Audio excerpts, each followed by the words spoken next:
You think ancient Rome was all about glory and conquest? The emperor who made his horse a senator and threw people to wild animals for entertainment wasn't even the worst part. Caligula didn't just break every boundary of power. He shattered the most sacred taboo in Roman society. He took his own sister as his wife, paraded her through the imperial palace as his equal, and when she died, he forced an entire empire to worship her as a goddess. This wasn't some medieval rumor or propaganda. Roman senators watched it happen. They recorded every stomach-churning detail as their 25-year-old emperor transformed from Rome's golden boy into a monster who believed his own blood made him divine. The man born Gaius Julius Caesar Augustus Germanicus should have been Rome's salvation. Here's what they don't teach you about the most twisted ruler in Roman history. Before the madness, before the incest, before he tried to make himself a living god, Caligula was supposed to save the empire from decades of paranoia and bloodshed. Spring of 37 AD, the Roman Empire holds its breath as the 77-year-old Emperor Tiberius lies dying on the island of Capri. For 23 years, Romans have endured his reign of terror. Senators executed on fabricated charges, informants turning neighbors against each other for profit, the imperial treasury bloated with blood money while citizens cowered in fear. Tiberius had turned Rome into a prison where speaking the wrong word meant death. Into this suffocating darkness steps a young man the entire empire already loves, Caligula. The nickname means little boots, given to him as a child when he wore miniature soldiers' uniforms in his father's military camps. His father Germanicus had been Rome's greatest hero, a general so beloved that when he died under suspicious circumstances, riots nearly tore the empire apart. His mother Agrippina stood as the granddaughter of the divine Augustus himself. This wasn't just royal blood, this was the closest thing to genetic perfection Rome could produce. The crowds that gathered when news of Tiberius's death reached Rome weren't mourning, they were celebrating. Bonfires lit up the forum. Citizens poured into the streets chanting, "To the Tiber with Tiberius," demanding the old tyrant's corpse be thrown into the river like a common criminal. When Caligula entered Rome as emperor, the city erupted. 160,000 animals were sacrificed in thanksgiving. That's not an exaggeration. Roman records document the exact number. So much blood flowed through the temple gutters that priests had to work in shifts just to keep the altars clear. The Senate practically threw the imperial purple at him. These were men who had spent decades terrified of their own shadows, watching colleagues disappear in the night. Now they had a 24-year-old emperor who spoke of freedom, of ending the reign of fear, of bringing back the golden days of Augustus. Caligula stood before them, tall and commanding despite his youth, his eyes bright with promise. The son of Germanicus, the great-great-grandson of Julius Caesar. The blood of gods and heroes flowed through his veins. What nobody knew, what nobody could have imagined, was that same divine blood would soon drive him to horrors that would make Tiberius look like a benevolent grandfather. The transformation started before anyone noticed. Those first 8 months of Caligula's reign read like a greatest hits of perfect leadership. Every move calculated to erase the nightmare of Tiberius and resurrect the glory of Augustus. But glory in Rome meant spectacle, and Caligula understood spectacle better than any emperor before him. First came the money. Tiberius had hoarded 2.7 billion sesterces in the imperial treasury, enough to fund the entire Roman military for 6 years. Caligula threw open the vaults, bonuses for the Praetorian Guard who protected him, bonuses for the legions who secured the borders, bonuses for citizens just for being Roman. He didn't just hand out coins, he made it rain silver from the rooftops of the basilicas. Citizens scrambled in the dirt, fighting over fortunes falling from the sky while their young emperor watched from above, laughing with delight. Then came the pardons. Every political prisoner rotting in Tiberius's dungeons walked free. Exiled senators returned to their estates. Books banned under the old regime suddenly appeared in every shop. Caligula personally burned the files of the imperial informants in the Forum, declaring that Rome's culture of fear died with Tiberius. The smoke from those burning denunciations rose like incense to the gods. But Caligula saved his greatest performances for the arena. Previous emperors had given games minus, Caligula gave experiences that borders on the impossible. He flooded entire valleys to stage naval battles with full-size warships. Thousands of condemned criminals dressed as sailors fought to the death while Roman families picnicked on the hillsides, watching real blood mix with artificial seas. He imported animals no Roman had ever imagined: striped horses from beyond Egypt, spotted cats larger than lions, birds with necks as long as temple columns. The sand of the Colosseum became a window to the edges of the world. Tax collectors found themselves suddenly unemployed. Caligula abolished the sales tax that squeezed ordinary Romans. He cut inheritance taxes that had enriched the empire by destroying families. When senators protested about the hemorrhaging treasury, Caligula laughed. "My grandfather conquered nations. My father conquered hearts. I will conquer misery itself." The Roman people had never experienced anything like it. An emperor who actually seemed to care about their happiness, who understood that power meant more than fear. Streets that had whispered under Tiberius now sang. Taverns stayed open past midnight without fear of the urban cohorts. Artists painted whatever they wanted. Poets wrote verses praising love instead of the emperor. For 8 glorious months, Rome remembered what it meant to be the greatest city on earth. Even foreign kings took notice. Delegations arrived daily, bearing gifts and congratulations. Word spread from Britain to Parthia. Rome had found its second Augustus, young, generous, beloved by the gods, the kind of ruler who appears once in a generation to remind humanity what leadership should be. Coins minted in those early months show a handsome young man with intelligent eyes and a strong jaw. Nothing in that face hints at the monster emerging underneath, because even then, in those golden months, something was wrong. Servants in the palace whispered about the emperor's strange habits, how he would stay awake for days pacing the halls, talking to statues of his ancestors, how he kept his sisters unusually close, especially Drusilla, how his laughter sometimes lasted too long, echoing through empty corridors like a madman's cackle. The Roman people, drunk on bread and circuses, didn't notice or didn't care. Their young emperor had given them back their city, their pride, their joy.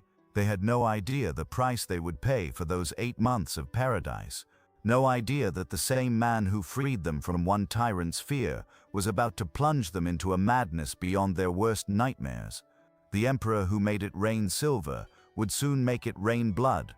The liberator would become the enslaver, and those divine bloodlines he carried, they would convince him he wasn't just descended from gods, he was one. 8 months into his reign, Rome's young emperor collapsed. What happened during those fevered days behind palace walls would transform a beloved ruler into history's most deranged tyrant. The illness struck in October of 37 AD, and for weeks, Caligula hovered between life and death. Romans held their breath, praying in the streets for their popular emperor's recovery. They should have prayed for his death instead. Before the sickness, Caligula had been everything Rome wanted. He'd freed political prisoners, lowered taxes, and thrown spectacular games that left citizens cheering his name. The son of the beloved General Germanicus seemed destined to restore Rome's glory after the paranoid final years of Tiberius. Then came the fever. Palace physicians recorded symptoms that modern historians suspect point to encephalitis, brain inflammation that can fundamentally alter personality. For nearly a month, Caligula writhed in delirium, his body burning with temperatures that would have killed most men. Witnesses described him screaming at invisible enemies, clawing at his own skin until it bled. The young emperor's mind was literally cooking inside his skull. When he finally emerged from his sickbed in November, something had broken. The charming young ruler who'd embraced senators now stared through them with dead eyes. Where warmth had lived, only suspicion remained. The first sign came when a prominent citizen named Publius Afranius Potitus, who'd vowed to sacrifice his life if the gods spared Caligula, found himself held to that promise. The emperor forced him to commit suicide, watching with what observers called terrible satisfaction. The changes went deeper than cruelty. Caligula began speaking to statues, holding full conversations with marble gods, as if they answered back. He'd wake screaming about conspiracies, about enemies hiding in the walls. Sleep became his enemy. Palace guards reported finding him wandering the corridors at all hours, muttering about divinity and vengeance. Some modern neurologists studying the accounts suggest the high fever damaged his temporal lobe, the brain region controlling emotional regulation and reality perception. Others point to possible temporal lobe epilepsy triggered by the illness. Whatever the medical explanation, Rome's golden boy had become something else entirely. The senators who'd celebrated his recovery would soon learn they'd welcomed back a monster. After his illness, Caligula didn't just want power, he wanted Romans to worship him as a breathing deity. This wasn't the calculated god status previous emperors claimed after death. Caligula demanded prayers while his heart still beat, insisted on sacrifices while he watched. He ordered his statue placed in synagogues and temples across the empire, sparking riots in Judea when Jews refused to bow before his image. The transformation started subtly. First, he began dressing as various gods during public appearances, Jupiter one day, Apollo the next. Then came the bridge. Caligula constructed a temporary floating bridge across the Bay of Naples, nearly 3 miles long, just so he could ride across it wearing the breastplate of Alexander the Great. For 2 days, he galloped back and forth in divine costume, while thousands of Romans were forced to watch and cheer. But even gods need advisors, and Caligula found his in the most unlikely place, his own stable. Incitatus wasn't just any horse. The emperor built him a marble stall, assigned him servants, and fed him oats mixed with gold flakes. The beast ate from ivory mangers and drank wine from jeweled cups. Dinner guests received invitations allegedly written in the horse's name, and those who declined faced the emperor's rage. Roman historians recorded that Caligula planned to make Incitatus a consul, though whether this was serious or mockery of the Senate remains debated. What's certain is that he gave the animal a house complete with furniture and slaves. Some nights, the emperor would sleep in the stable, whispering plans to his equine confidant. He'd emerge claiming Incitatus had advised him on matters of state. The divine delusions escalated. Caligula had a special room constructed where he could commune with the moon goddess, even claiming to have married her in a secret ceremony. He built temples to his own divinity and forced senators to contribute their fortunes to his worship. Those who gave too little found themselves accused of treason. One senator, forced to watch as Caligula paraded in goddess Diana's robes, later wrote that the emperor's eyes held the terrible brightness of madness. Another described finding Caligula in heated argument with a statue of Jupiter, demanding to know why the god refused to acknowledge his superiority. When the marble remained silent, Caligula had the statue's head removed and replaced with his own likeness. Of all Caligula's transgressions, none shocked Rome more than his relationship with Julia Drusilla. She wasn't just his sister. Contemporary accounts describe her as his twin in depravity, his partner in power, his lover in defiance of every Roman law and tradition. While previous emperors had loved their sisters as family, Caligula loved Drusilla as only a husband should love a wife. The rumors started early. Even before becoming emperor, Caligula had been caught in bed with Drusilla by their grandmother. As teenagers, they were repeatedly separated, only to find ways back to each other. Once he gained power, Caligula made no effort to hide his obsession. At state dinners, Drusilla sat in the position reserved for an emperor's wife. He consulted her on matters of state, granted her privileges belonging only to Augusta. Roman law forbade sibling marriage, but when had law stopped a god? Caligula began appearing with Drusilla at religious ceremonies, performing rites that only married couples could conduct. He gifted her estates meant for an empress, draped her in jewels that proclaimed her status. Senators forced to attend palace dinners described scenes that left them physically ill, the emperor fondling his sister before guests, whispering in her ear while she smiled, that same unsettling smile. When Drusilla died suddenly in 38 AD, possibly from fever, Caligula's grief knew no bounds of sanity. He declared a period of public mourning where laughter became punishable by death. Citizens who were caught smiling, even in their own homes, faced execution. The emperor disappeared for days, later found wandering the coast, calling for Drusilla to return from the sea. Then came the ultimate blasphemy. Caligula declared Drusilla a goddess, the first woman in Roman history deified, while her brother still lived. He built temples to her divinity, appointed priests to her worship. Romans were required to swear oaths by her name. Those who refused vanished into palace dungeons. The emperor claimed to speak with her spirit nightly, relaying her divine commands to a terrified senate. Yet even this wasn't enough. Palace slaves whispered of darker rituals, of Caligula keeping locks of Drusilla's hair in golden boxes, of him demanding courtesans dress as his dead sister. Some claimed he'd had her body preserved, hidden in the palace depths where he could visit. Whether true or propaganda spread by his enemies, the stories took root in Roman consciousness. The other sisters, Agrippina and Julia Livilla, faced different fates. Where Drusilla had been elevated to godhood, they became victims of their brother's paranoid jealousy. Accused of conspiracy, both were exiled to barren islands.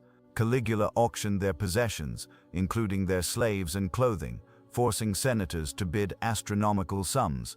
He kept their correspondence, reading their letters aloud at parties while mocking their pleas for mercy. Rome had never seen anything quite like it. A living emperor demanding statues of himself replace the heads of Jupiter.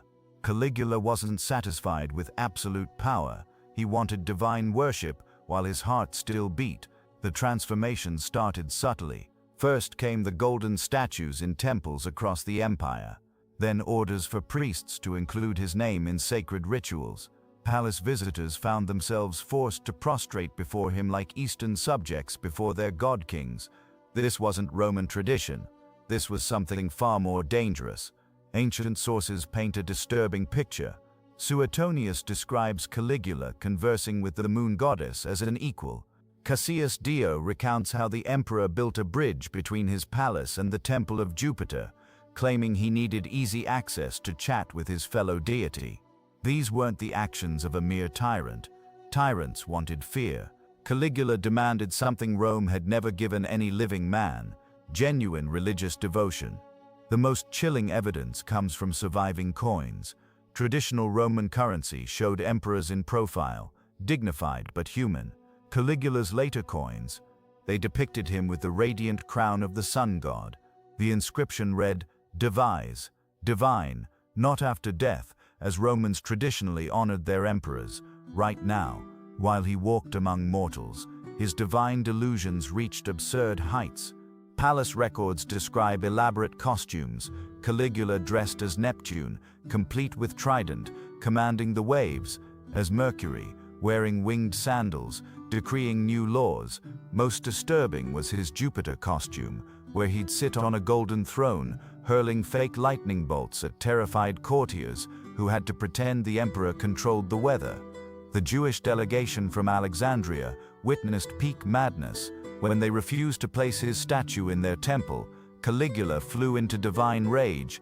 "You acknowledge me as a god," he screamed, "but not your god." The delegation barely escaped with their lives. Plans were already underway to erect a massive statue of Emperor Zeus in Jerusalem's holiest sanctuary. But was this madness or calculation? Some historians argue Caligula understood exactly what he was doing. By claiming divinity, he placed himself above any earthly law or tradition. The Senate couldn't constrain a god. Military commanders couldn't question divine orders. Even Rome's ancient constitution meant nothing to someone who claimed equality with Jupiter himself. The terrifying truth: it almost worked. Frightened Romans brought offerings to his statues. Eastern provinces, accustomed to god-kings, readily accepted his divinity. Only the stubborn traditionalists in Rome itself resisted. They saw through the divine theater to the tyrant beneath. Yet calling Caligula merely a tyrant misses the point. Tyrants throughout history wanted submission. Caligula wanted something far more twisted. He wanted genuine worship. He didn't just want Romans to obey him, he wanted them to pray to him. The line between God and tyrant blurred beyond recognition. When you believe you're divine, every whim becomes sacred law. Every enemy becomes a heretic. Every act of cruelty transforms into divine justice.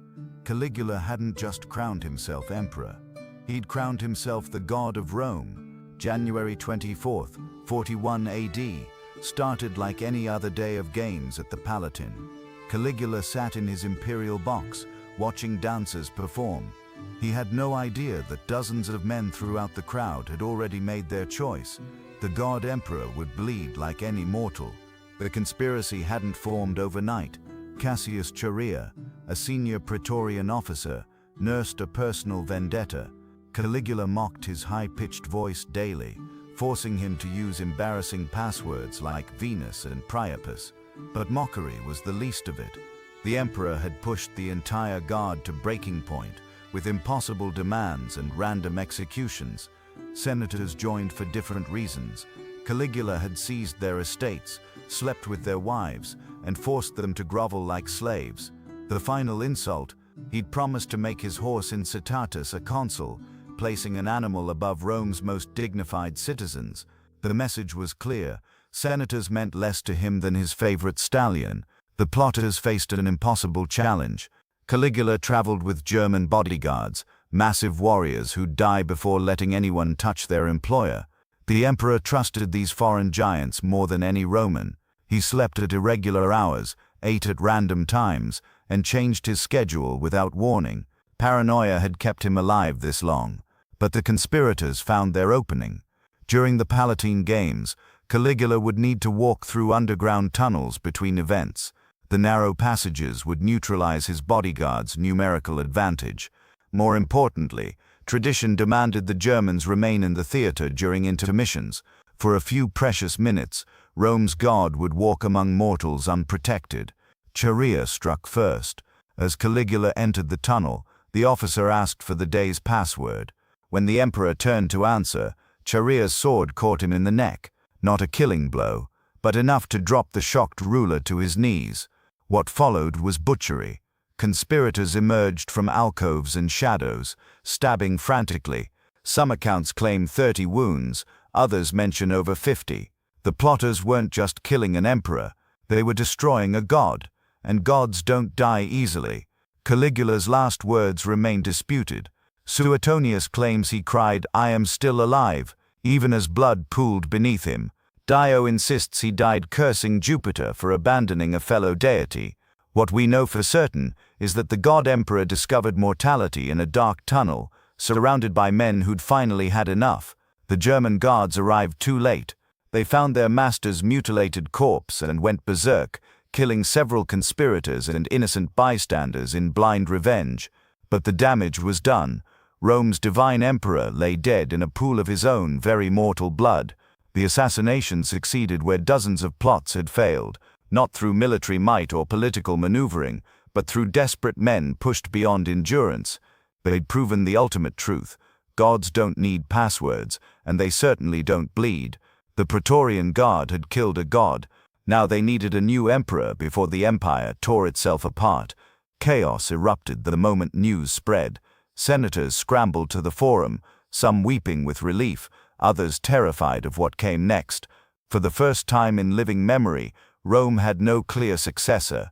The god emperor died without naming an heir, and his systematic execution of rivals left a power vacuum that threatened to swallow the empire whole. The Senate saw opportunity in disaster.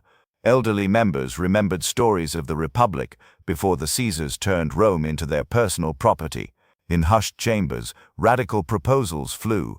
Why not restore the old ways, eliminate the position of emperor entirely, return power to the Senate and people of Rome? These fantasies lasted exactly as long as it took the Praetorian Guard to realize their paychecks came from imperial coffers. No emperor meant no donatives, no bonuses, no privileged position. While senators debated constitutional theory, guardsmen faced practical reality. They needed a new boss immediately. They found him hiding behind a curtain. Claudius, Caligula's uncle, had survived by playing the fool. His limp stutter and drooling mouth convinced the paranoid emperor he posed no threat. Now Praetorian soldiers dragged the terrified 50-year-old from his hiding spot in the palace. Claudius assumed they'd come to kill him, loose ends and all that. Instead, they proclaimed him emperor. The Senate reacted with fury. How dare common soldiers choose Rome's ruler? They summoned Claudius to appear before them, to explain himself, to submit to senatorial authority. The new emperor's response demonstrated surprising wisdom. He sent polite regrets. Hard to attend Senate meetings when you're surrounded by 10,000 armed guards who've already received their accession bonuses. Reality crashed down on senatorial dreams. The Praetorian Guard held the palace, the treasury, and most importantly, the weapons.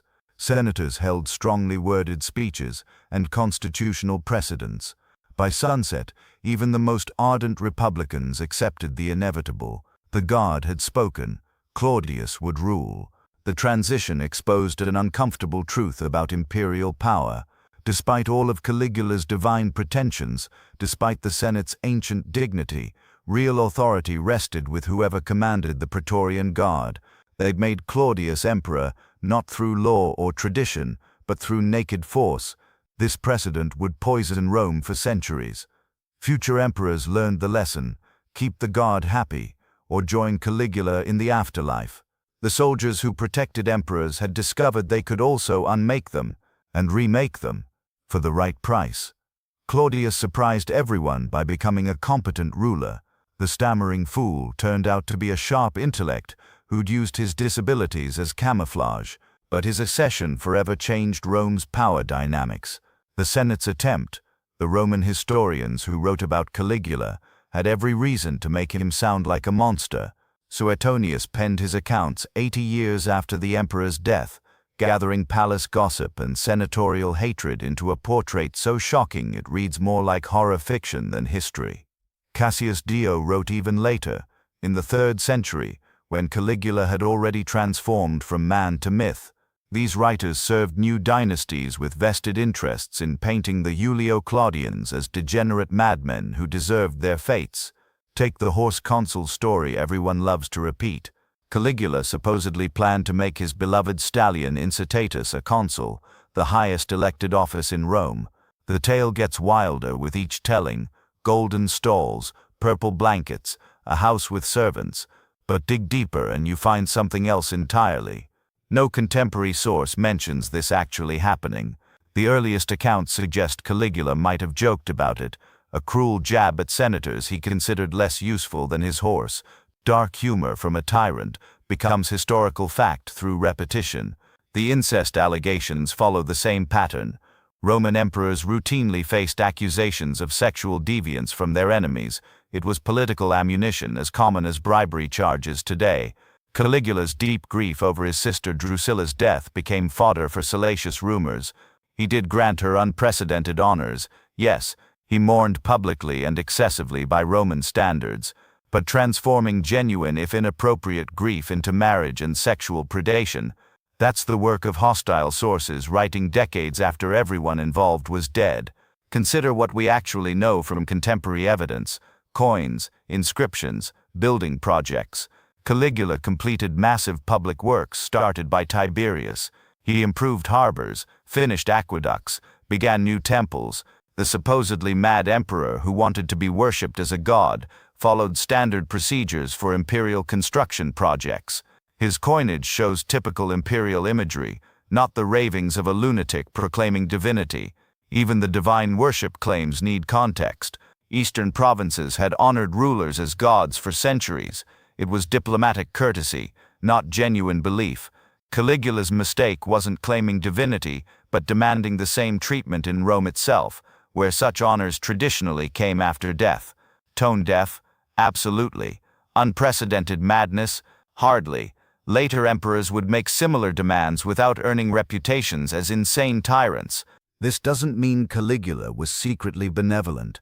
Contemporary sources agree he executed senators without trial, confiscated property on fabricated charges, and ruled through fear after his illness. But there's a chasm between documented cruelty and the carnival of perversions later historians created. Real tyranny apparently wasn't sensational enough. Modern archaeology keeps chipping away at the myth. Recent excavations of Caligula's gardens show sophisticated engineering and artistic taste, not the playground of a madman. Analysis of his building projects reveals systematic planning and competent administration. You don't complete massive infrastructure while completely detached from reality.